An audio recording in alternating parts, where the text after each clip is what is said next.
You have two aces that, well, three that showed up in both of these spreads. So we have here the Ace of Swords right here, the Ace of Cups, and the Ace of Pentacles. So three aces coming in for this week. So I feel like, never mind the week. I feel that this is a very, very pivotal month for you. And, towards the end of the month, we are going to be shifting into Scorpio season. So I feel like it's a really good time for you to, really think about and try to manifest and try to solidify some new starts in your life. Okay. So like letting go of old habits, letting go of old relationships that have been really weighing you down, letting go of the past and trying to turn over a new leaf and really try to live in the present moment and to rewrite a new chapter in your life. Okay. The three aces indicates to me, new love, new ways of communicating with other people, as well as new jobs that are going to make you feel really good about yourself, that you're on the right track. And they're going to be confirmation from the universe that, you're exactly where you need to be. Okay. So a lot of it has to do, first of all, with cutting ties with the past and allowing people to be who they are and choosing to detach yourself. If their energy doesn't jive with you for whatever reason, detaching yourself and let people kind of rest in your past so that you can move on without baggage. Okay. Let me talk about your love life first, because I feel like we start out with the Ace of Swords, and the Ace of Swords is all about truth of revelations, things coming into focus for you. Whatever was hazy, now you're getting a dose of the truth. Okay. You're coming in very, very decisive for this week when it comes to your love relationship. I see many of you on the dating app, right? And you're reading somebody's profile and you're like, nah, no. And someone, and a lot of it has to do, this deals with communication. So a lot of it has to do with, I'm seeing you being very nitpicky about spelling errors and pronunciate and grammar, and how somebody speaks and how somebody enunciates, or if they mispronounce a word or something. You're very picky about that. So I feel like you're a little bit picky when it comes to choosing who you want to invest your time in, which is fine, because the Ace of Swords is about figuring out the truth, and it's more about finding somebody that we can jive well with when it comes to communication, so there's less confusion. This is also about severance, like severing with ties from the past, severing, like cutting ourselves free from either bad communications or bad ways of thinking, or even outdated ways of thinking, and just trying to resurrect a new type of mentality, worldview, or like a paradigm shift. It's like doing things in a different light. Okay. And I feel like there might have been a breakup for you guys recently, and you're finally decisive about moving on, moving forward. The person that you're dealing with, I do see an age difference here between you and another person. You might be the older one, they might be the younger one, or vice versa. I feel like they're showing up here as the Hermit. This is somebody that needs a lot of space. Okay.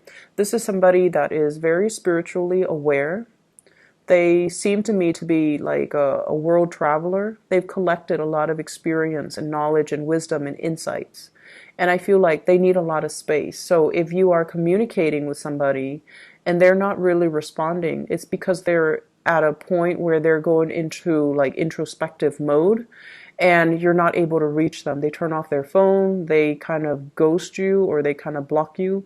And I feel like as a result of their behavior, when they revert to this type of behavior, you're deciding to kind of, block them, or you're deciding, oh, it's time for me to cut my losses and move on. So I feel this very like the sense of finality coming into your relationship sector, where you don't really want to deal with people or relationships that are very one-sided. Okay. But whoever you're dealing with, especially if there's an age difference, this person needs a lot of alone time.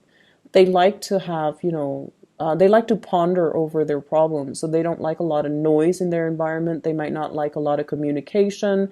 They need a lot of alone time to kind of sort things out for themselves and sort out their lives. At the center of the spread, we have here the Ace of Cups.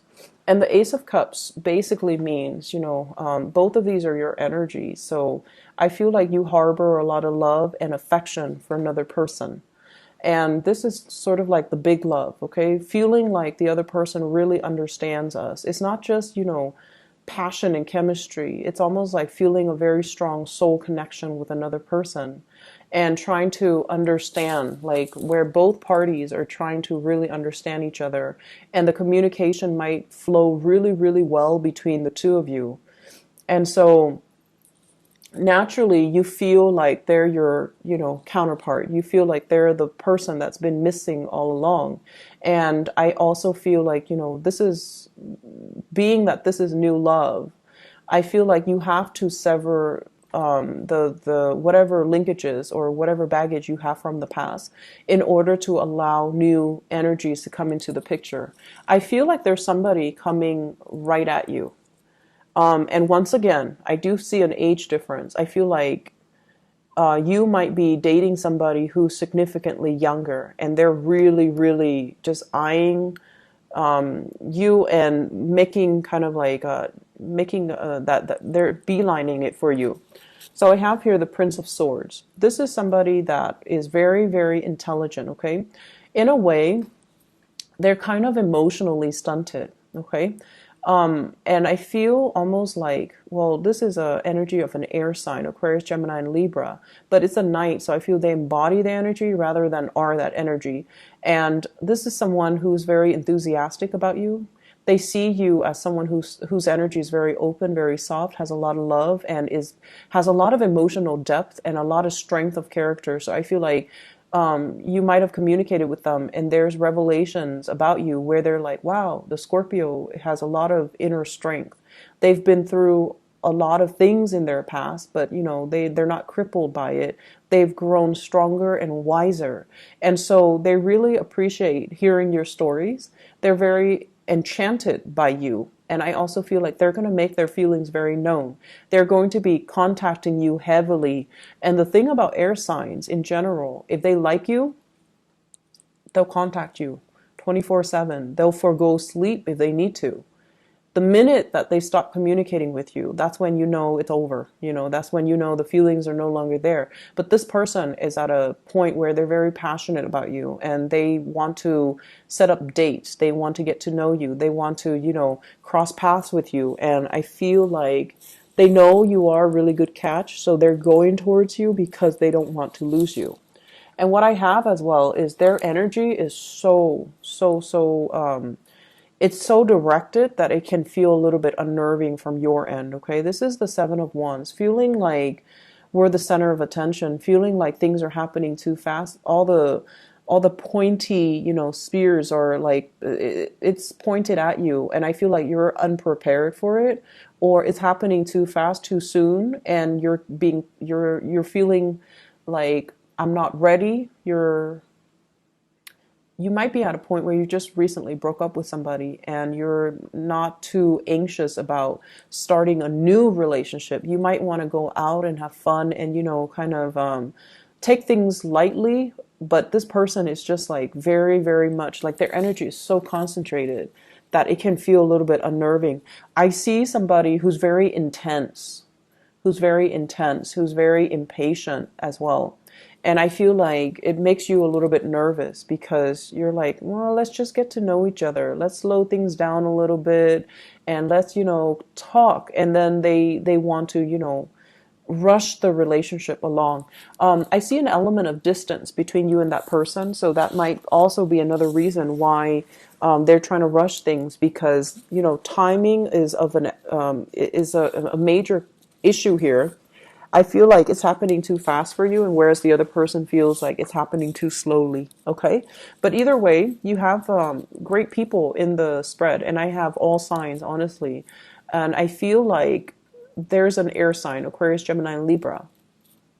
But I do see all signs showing up here, but I feel like You need to sever ties with the past in order to have a new love relationship. So it's almost like you can't have one foot out the door, okay? You can't have ties like one foot in the past, one foot in the present, and then trying to manifest love relationships in your future. So it would be a good idea for you to, be decisive and kind of sever ties. Other areas of your life, there's definitely whatever financial pinch you've been feeling in the past, you're turning your back on it. And I feel like prosperity is going to be coming in for you. Okay. So this is a card here about financial lack, feeling a little bit left out, feeling like we're very much stuck in our emotions and we're not able to move on. So some of you could be haunted by a period in your past where you were plagued with a lot of financial troubles. You're trying to find ways to resolve them. You're trying to also learn from the past so that it doesn't happen again. You're trying to, save up like kind of like a nest egg so that you can buffer yourself against hard financial times that you feel could be coming in the future. So I feel like many of you are at a point where you're like, I'm never going to go there. I'm never going to put myself in that situation again. And I'm going to make sure I do everything to cover myself so that I don't end up in financial dire straits. So some of you could be speaking to a consultant. Some of you could be planning even for your retirement. Some of you could be even going to financial institutions, refinancing a property, and trying to, use that as a kind of a buffer. Like just to save up and use that as a buffer for yourself. We have new jobs coming into the picture, new opportunities, promotions, new jobs. Okay. Usually I think of this as a new job, a job that's opening up for you where some of you are going to be recruited, it's on the offer. So I feel like you're not even going out there to look for it. I feel like someone is just like, hey, there's this job. Can you apply for it? That way, we have you officially on paper, even though we don't need to interview you. We're going to hire you anyways. We just need you to apply for it. That way we have it on paper. So it's sort of like something that's offered to you mainly because you have the skills to do the job. So I see a lot of people, it's like you're the it guy or the it girl, and then the company or the contractors or the organization is they know your name and they're just like, go find that person. So I feel like something is offered to you in a very quick, swift manner. And I feel like it's because you have the skills and the expertise. I see somebody in an organization where, you have to meet the time, right? Like you have to be employed at that level for a specific amount of time. And then before even that time expires, a position opens up and they're like, well, you have 2 months left, but why don't you just apply for it and then we'll promote you. So it's like going through some type of an informal channel in order to get it because you know the people and then they also know your skills and your competencies and your capabilities, okay? I'm also seeing as well some people going back to school, returning to school, and even having to, reduce their work hours like part-time or finding a new job that is part-time or that can accommodate your schedule if you are planning to return back to school. I see a big heavy focus here on trying to, it's almost like getting yourself ready, starting your new life and, getting everything lined up so that you can be a lot more stable, a lot more financially stable, a lot more secure in the way that you think, in the way that you emotionally, just like finding emotional balance all over again. And there are a lot of new projects, new things that you're going to be dabbling in, moving forward into your birthday time. And so I feel like this is going to be a really good week for you to reaffirm, the fact that I'm okay. I'm going to be fine on my own. A lot of prosperity will be coming in for me and I'm going to be okay. So I hope the energy pans out for you. I hope the reading resonates and it's helpful for you as you navigate through the energies for this week. Take care of yourself, Scorpio.